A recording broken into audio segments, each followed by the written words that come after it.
the mainstream view on AGI is that knowledge works by things like empiricism, induction, Bayesian epistemology. And so AI. So first, I guess my first question is current AI, following that? Current AI was inspired by that, but that's not what it's doing. It's not doing induction any more than anything else is. Induction is impossible. Current AI was also inspired by the architecture of the brain, neural nets. There are these programming hardware or computer hardware devices that are modeled on how neurons work. Now, I think that's a coincidence. I mean, it's possible that the neuron architecture makes things like pattern recognition and extrapolation and so on a bit more efficient. But because of computational universality, we know that that can't be fundamental. And in fact, you can download a neural net-based computer program onto your home computer, which doesn't have a neural net in it, and it'll still work, even though it's a bit slower. So going back to the original topic, if AGI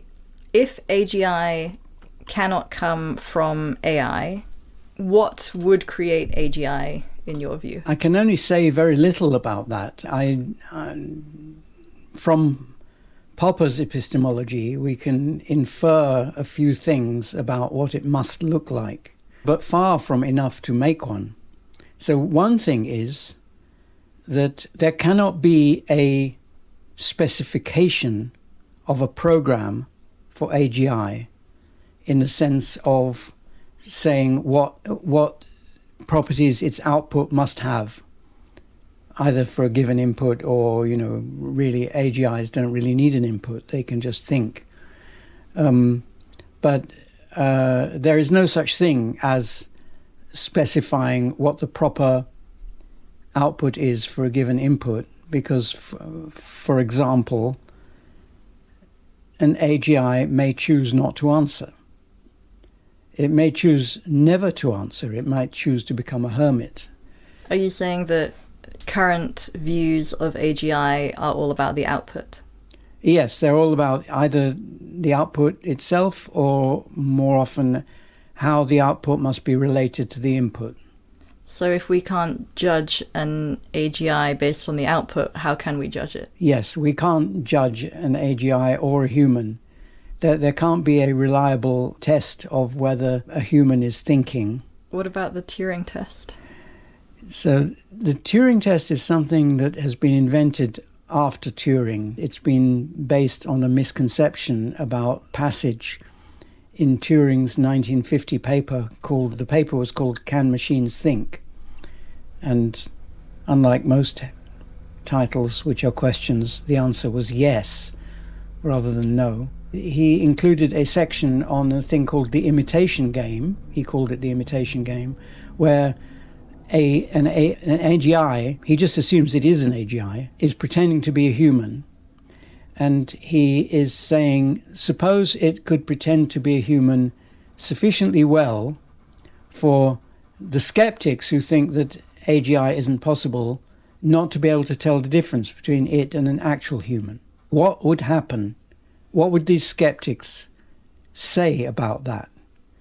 Well, if they said, well, it's still not thinking, it just seems to be, then they're vulnerable to the criticism, but that is all the information you have about whether a human is thinking. Wait, sorry, why is the test not working? Or I didn't quite follow. It's not saying that something that can pass this test is necessarily an AGI, or that something that can't pass the test necessarily isn't an AGI. That's not what this game is for. What's it for? It's for persuading people that machines could think. How does it do that? By imagining a computer program that could fool people into thinking it was a person. There must be such a program because of computational universality. Was it an argument about universality? Well, it just assumed universality. Turing had proved the existence of conjectured, but basically proved the existence of universality 14 years earlier, in 1936. And he was just thinking of that among many consequences of computation, which was a fairly new concept at the time. So I still don't get what the thought experiment was about. It was a thought experiment intended to persuade the reader, in case the reader was skeptical that a machine can think. So it did that by imagining a situation in which there is a computer program that can produce the same outputs. Okay, so basically you take a human and you take a computer, and the computer and so a human can have a conversation with another human, and that's fine, and that would be fairly persuasive that I'm talking to a person, and because computers can produce any output, you can imagine a computer that produces exactly the same output as that hypothetical human. Yes. So his imitation game started out with that as a premise, that such a computer can exist, that such a computer program can exist because of universality. And then he imagined playing this game in which you have the computer and a human both talking at long distance with the skeptic, the human skeptic who thinks that machines can't think. So the skeptic would then be unable to tell the difference. But then it's not that the machine would think, it's just producing the same output as a human would. Yes. So shouldn't that thought experiment not convince us? Well, it's not a proof, but it's an intuition pump. Yeah, but doesn't it pump it in the other direction? No, because the skeptic has some way of judging that the skeptic thinks that the computer can't think and the human can. The evidence that a skeptic has of that is that the skeptic has spoken to humans and can easily tell whether something is a human or not in everyday life. He can tell, in those days there were things like speak your weight machines or horoscope machines which tell you the horoscope, and you can easily judge that those are not people. But there must be a computer program that can produce the same output that convinced you that an actual person is a person. Now so there are many, following on from this, there were many further arguments by people who still tried to be skeptics and tried to deny that machines can think.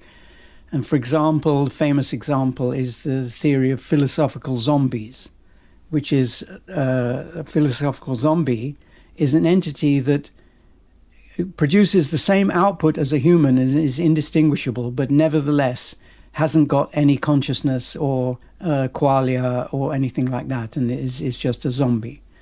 Then there was Searle's Chinese room, which is about a room with an exponentially large number of books of responses to questions posed in Chinese.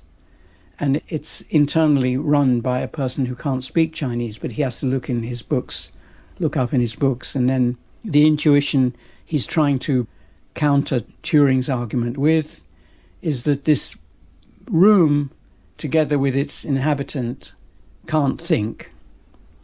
And therefore the fact that Turing's imaginary computer can produce the right output doesn't prove that it can think.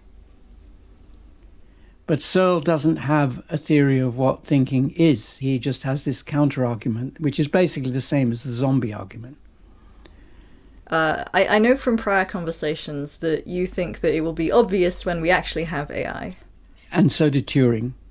But it seems like right now you're saying that there is no test for it, so how could it be obvious if you can't even make a test for it? Well, there are plenty of things that are obvious that we haven't got tests for, such as the fact that we have qualia. And, you know, it's in that same category of things that philosophically we don't know how to do without. But we can't test for it. Another thing is that solipsism isn't true.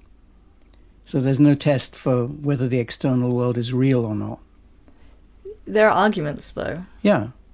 So I think Turing's argument still stands up. By the way, in his paper, he included several counter-arguments and countered the counter-arguments. And he was really bending over backwards to be fair to the counter-arguments. So much so that it's rather irritating. I remember, I haven't read this paper for a very long time, but I remember that he spends a really unnecessary amount of time dealing with the argument from either telepathy or spiritualism or something like that.